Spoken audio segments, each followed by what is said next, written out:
درود بی‌پایان به ایران، درود بی‌پایان به همه شما دوستان عزیزی که بیننده این برنامه هستین. امروز یک شنبه 29 تیر ماه برابر با 20 جولای 2025 میلادی هست و این هم 92مین گزارش آپوزیتیه که تقدیم حضورتون میکنم. اتفاق خیلی مهمی افتاده روز جمعه. یک افشاگری بی سابقه به نظر من انجام شد در زمینه خیانت یکی از رئیس جمهورهای پیشین آمریکا که باراک اوباما باشه به آمریکا و این برای اولین بار، حداقل تا اونجایی که من میدونم اولین باری که در تاریخ آمریکا رخ میده که یک رئیس جمهور آمریکا متهم به خیانت میشه. برای همین این مسئله بسیار اهمیتیه که به نوعی به ما ایرانی ها هم مربوط میشه. حالا در ادامه این برنامه اینو توضیح میدم که چرا به ما مربوط میشه و چرا انقدر مهم هست. خود خبر روز جمعه خانم تولسی گبرد که رئیس دی ان آی هست، یعنی دایرکتور of National Intelligence، یعنی تمام نهادهای امنیتی ایالات متحده زیر نظر این بخش هست و میتونه یعنی هم CIA هم FBI و نهادهای امنیتی دیگه زیر نظر این بخش هست. و یادم هست زمانی که ایشون قرار بود به اصطلاح سنا یا مجلس سنا برای رأی اعتماد میدادن بهش، خیلی سر و صدا بود توی رسانه‌های آمریکا، خیلی صحبت میشد. این رئیس پیشین CIA میومد و میگفت این یه فاجعه است اگه این خانم بشه رئیس مثلا DNA که خیلی اینجا تجربهشو نداره، بلد نیست و نمیشه. حالا اتفاقی که در آمریکا افتاد، یعنی حالا پیشین هم من خیلی قبلتر گفته بودم، اشاره کرده بودم که مثل یک انقلاب در آمریکا، حتی در دوره اول ریاست جمهوری دونالد ترامپ، یک تغییر خیلی اساسی در سیاست‌های آمریکا، در انتخاب افراد برای پست‌های مهم صورت گرفت. مثلا در گذشته برای ریاست یه جایی مثل CIA یا حتی پنتاگون، اینجوری وزارتخونه‌های مهم، کلا هر کدوم از مراکز مدیریتی یه سری افراد مشخص بودن، برای هر قسمتی یه سری افراد مشخص. حالا یه سریشون جمهوری خواه بودن، یه سریشون دموکرات بودن. از بین اون افراد انتخاب میشن. اینجوری نبود که هر کس که جمهوری خواه بره، مثلا چون رئیس جمهور جمهوری خواه شده بره اونجا قرار بگیره. و این هستش که این بار سپاسگزارم مسعود جان، و این بود که این بار این اتفاق افتاد. این بار یه سری آدمایی اومدن در این پست ها قرار گرفتن که خب قبلا در این پست ها قرار نمی گرفتن. برای همین هم اون جناح مقابل هم از جمهوری خواهان، هم از ریپابلیکن، هم از جمهوری خواهان، هم از دموکرات ها به در و دیوار می زدن خودشونو که این آدم نباید بره مثلا در این پست قرار بگیره. مثلا یکی از معروف تریناشون آقای جان بولتون است که جمهوری خواه هم هست، خیلی به شدت مخالفت میگه با تمام انتخاب ها، هم با کش پاتل مخالف بود، هم با این خانم تولسی گبرد، و اینا رو واقعا یک فاجعه میدونستن انتخاب اینا رو. خب امروز میفهمیم که چرا این مسئله فاجعه است. فاجعه بوده براشون، بله واقعا فاجعه بوده. مسئله این هستش که سال 2016 زمانی که دونالد ترامپ انتخاب شد، در عین ناباوری انتخاب شد و یک تاریخ، یعنی یک واقعا مثل نقطه عطفی در تاریخ آمریکا بود. انتخاب دونالد ترامپ اولین بار بود که یک شخص که سیاستمدار هم نبود وارد رقابت‌های انتخاباتی، حالا مثلا نه انتخابات سناتور یا نماینده مجلس، انتخاب ریاست جمهوری، اصلا هیچ کس شانسی بهش نمیداد که برسه به اون بالا و یعنی برسه به دوتا کاندیدای اصلی، چه برسه به اینکه بخواد رئیس جمهور بشه. خود باراک اوباما من یادم هست بارها توی تلویزیون ظاهر شد و گفت اصلا امکان نداره که دونالد ترامپ بشه رئیس جمهور. خب حالا رئیس جمهور شد، انتخاب شد. دموکراسی آمریکا، سیستم انتخاباتی آمریکا یه جوری بود که بالاخره راهی باز شد که یه آدمی که اصلا در این فضای سیاسی هم نبود، یعنی عملاً هیچ منصب سیاسی نداشت هیچ وقت در آمریکا، این یه دفعه تونست بره توی کاخ سفید و در بالاترین به اصطلاح صندلی قدرت در آمریکا و جهان، میتونم بگم رئیس جمهور آمریکا یه جورایی به دنیا حکومت میتونه بکنه یا میکنه.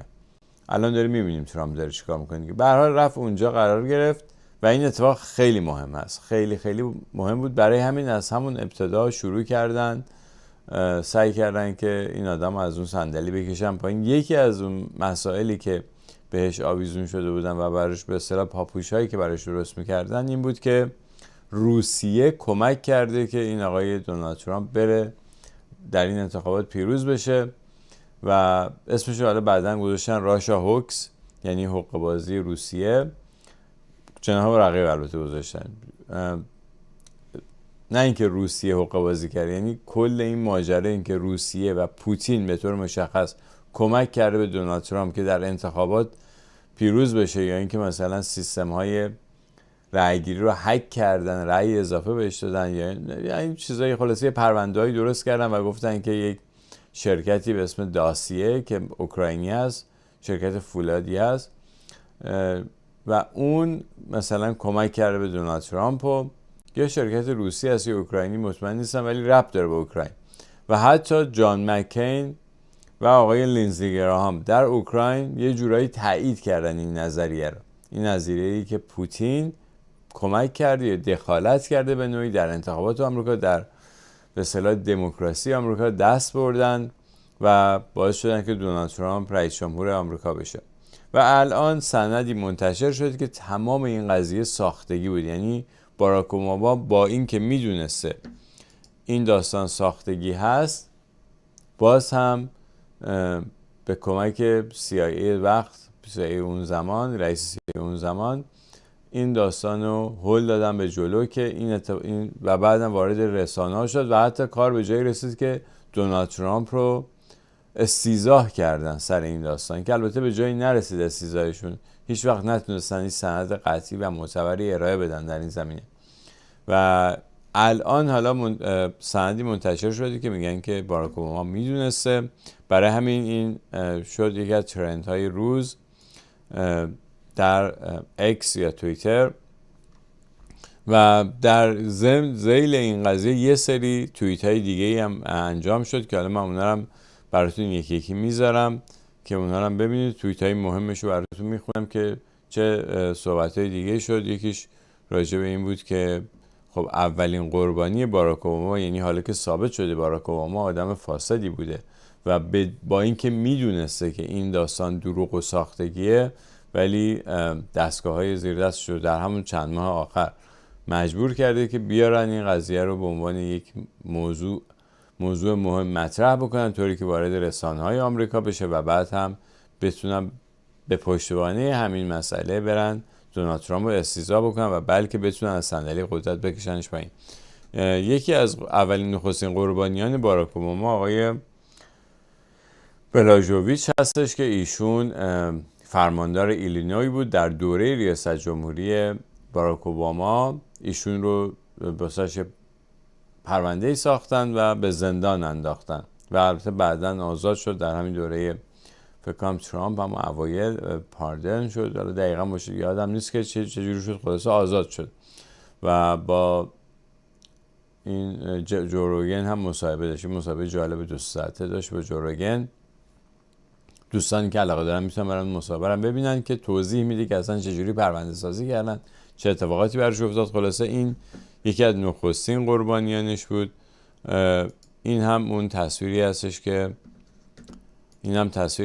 که جان مکین و لینزی گراهام در اوکراین دارن به نوعی تایید میکنن این نظریه دخالت روسیه در انتخابات آمریکا رو. خیلی مسئله مهمی است، یعنی نشون میده که این آدما اعتباری ندارن دیگه، الان یعنی کاملا از اعتبار افتادن. و عرضم به خدمتتون که موضوع بعدی یکی دیگه از افرادی که البته این آقای میش مکانل مثل که دیگه نیستش اصلا توی سنا، ایشون هم یکی از سناتورهای فکر کنم رئیس سنا بود یه زمانی. میش مکانل و اون پول رایان هم خیلی این داستان رو پوش کردن که بله ترامپ به حمایت پوتین، اصلا روسیه هم نمیگفتن با حمایت پوتین اومده تونسته در انتخابات ریاست جمهوری پیروز بشه.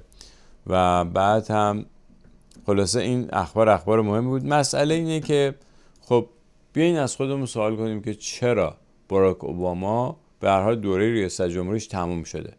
چرا باید باراک اوباما برای ترامپی که رئیس جمهور بعدی است پاپوش درست بکنه؟ اگه جنگ قدرت بود باراک اوباما که دیگه نمیتونه برگرده به اون صندلی قدرت. پس باراک اوباما برای کیا داره کار میکنه که حتی بعد از ریاست جمهوریش میخواد یه کاری بکنه که مثلا برای ترامپ مشکل پیش بیاد؟ یعنی یادتونه در ایران میگفتن اوباما تو با مایی و با اونا. خب با ما که نبود، با اونا بود. ولی اونا کیان؟ مسئله اینه، سوال بزرگ اینه که اونا که اوباما برای کیا داشت کار میکرد که حتی بعد از ریاست جمهوریش حاضر شده بود همچین کاری بکنه. خب شما ریاست جمهوری تموم شده، برو خونت دیگه. برای چی باید بیای 2 مرتبه پرونده سازی بکنی برای رئیس جمهور بعدی؟ یعنی از یه جایی فرمان میگیره و برای همین الان مهم هست منتشر شدن این سند در علیه باراک اوباما. و داستان دیگه فراتر از ماجرای اپستین، فراتر از داستان اپستین هستش که یه سری مثلا سیاستمدار، آدمای پولدار مهم، اینا رفتن در یه جزیره‌ای و کار خلاف کردن، بی اخلاقی کردن، مثلا با دختران زیر سن قانونی رابطه جنسی داشتن. خب این یه جرمی است، ولی جرم خیانت خیلی بزرگتر از این حرف هست و بعدا مشخصه. یعنی اونا حالا بعد برن تحقیق کنن ببینن آیا اینا با اون دخترها بودن یا نبودن، مثلا به همسرشون خیانت کردن، از این چیزاست. ولی اینجا بحث مسئله خیانته. خیانت به کی؟ خیانت به آمریکا. چون دموکراسی آمریکا، سیستم انتخاباتی آمریکا اومده یک نفر رو انتخاب کرده، حالا غلط یا درست، و شما میخوای توی این خلل ایجاد بکنی. این یعنی خیانت به مردم آمریکا و این جرم کوچیکی نیست، جرم بزرگی است. فکر میکنم که حتی مسئولیت ریاست جمهوری هم این که رئیس جمهور پیشین بوده نتونه کمکی بهش بکنه. احتمال داره که باراک اوباما به زندان میفته و اگر این داستان ادامه پیدا بکنه و جدیتر از این بشه که به نظر من میشه، من فکر میکنم جدیتر بشه، این مسئله باعث میشه که خب موقع بعد مشخص بشه که خیلی خب باراک اوباما برای کی داشته این کارو میکرده. چون دوره ریاست جمهوری خودش که تموم شده، برای کی بعد میرفته و ضد ترامپ مثلا فعالیت میکرده، ضد رئیس جمهوری که یا کیا هستن که واقعا ترامپ رو نمیخواستن که در کاخ سفید باشه؟ اون آدما کیان؟ به هر حال ممکنه یه بخش از مردم آمریکا مخالفشن، خیلی خوب، ولی اونا قدرت ندارن که به باراک اوباما بگن تو برای این پاپوش درست کن. ضمن اینکه حتی اگه قدرت هم داشته باشن، این کار بی اخلاقی است، این کار غیر قانونی است. این که شما بیای مدرک سازی، سند سازی بکنید برای علیه آدم دیگه، و این اتفاق افتاده. و خلاصه این هستش که این موضوع خیلی موضوع مهمی است از دید من. و یکی از بازیگران اصلی این حقه بازی آقای جان برنن که رئیس وقت CIA بود. حالا اینم باز 2 مرتبه یکی دیگه از ترند های توییتر شد. من بتونم انتخاب کردم چند تا از مثلا، یعنی اون توییت هایی که در این زمینه زده شد و صحبت شد راجع به اینکه جان برنن در حقیقت پرونده سازی اصلی توسط نهاد زیر دست ایشون توسط CIA انجام شد. CIA بوده که اومده غیر قانونی از کمپین ترامپ شنود گذاشته برای کمپین ترامپ، به امید اینکه شاید یه چیزی، یه سندی، مدرکی، یه چیزی پیدا کنن که بتونن وصلش کنن به این حقه بازی دخالت روسیه در انتخابات. و مثل اینکه یه چیزای وی گنگی هم پیدا کرده بودن و اونا خلاصه این کار کرده بودن. و خلاصه الان آقای جان برنن هم یکی از افرادیه که احتمال داره به زندان بیفته و در مزان اتهام قرار گرفته. این هم تصویری هستش که از به اصطلاح اون گرافیکی که ساختن راجع به این موضوع که چطور این جان برنن کمک کرده. این تصاویری که می‌بینید خانم تولسی گبرت هستش که رئیس DNI هست و اونم آقای جان برنن هست که اینا خیلی در توییتر این دست شد. خانم تولسی گبرت روز جمعه اومد این توییت رو منتشر کرد و اینجا گفتش که بله مدارکی در دست هستش که باراک اوباما اومده سندسازی کرده با علم به این که میدونسته اینها دروغ هست، ولی به نوعی این سیستم امنیتی رو وادار کرده که این کار انجام بدن. این هم یک ویدیوی ادیت شده هستش که از این به اصطلاح ماجرا منتشر شده. ساختن راجع به اینکه هم صحبتایی که هیچ وقت امکان نداره ترامپ رئیس جمهور بشه، هیلاری کلینتون چقدر داره دست و پا میزنه که نه این امکان نداره رئیس جمهور بشه ترامپ، و واقعا در عین ناباوری ترامپ رئیس جمهور شد با اکثریت قاطع، با بیشترین رأیی که میشد آورد رئیس جمهور شد. در اون زمان خیلی غیر قابل پیش بینی بود این اتفاق. به هر حال این داستان، این هم یه ویدیویی که از اون زمان ساختن. اما برگردیم به آقای جان برنن. جان برنن که رئیس وقت CIA بود، ایشون هم یکی دیگه از ماجراهایی که ایشون درش دست داشت پرونده کاساندرا هستش که من اینجا 2 تا برنامه هم خودم اینجا داشتم راجع به داستان پرونده کاساندرا، که پرونده کاساندرا حکایت از همکاری حزب الله لبنان، جمهوری اسلامی، دولت ونزوئلا، دولت بشار اسد در واردات کوکائین به آمریکا از طریق حزب الله لبنان، یعنی از طریق ونزوئلا با همکاری لبنانی هایی که دارن با حزب الله لبنان کار میکنن. از اونجا سالی 100 تن کوکائین وارد آمریکا میشه و بعد هم عرضم به خدمتون که از اونجا هم من اینجا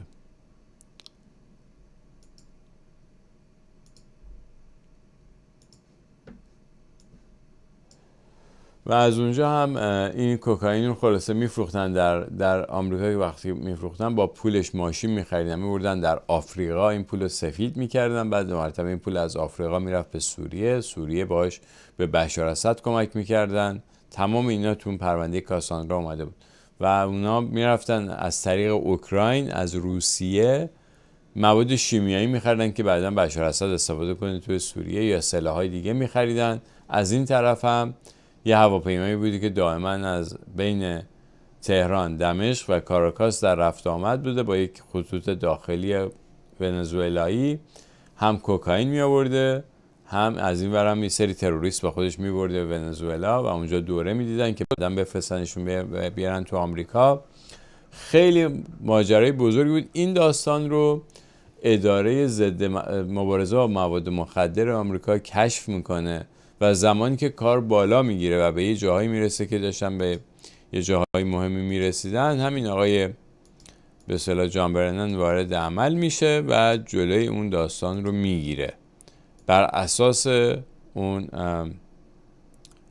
گزارشی که مجله پولیتیکو، مجله اینترنتی پولیتیکو منتشر کرد در اون زمان، آقای جان برنن میاد رئیس وقت CIA میاد جلوی ادامه تحقیقات DNI یا همون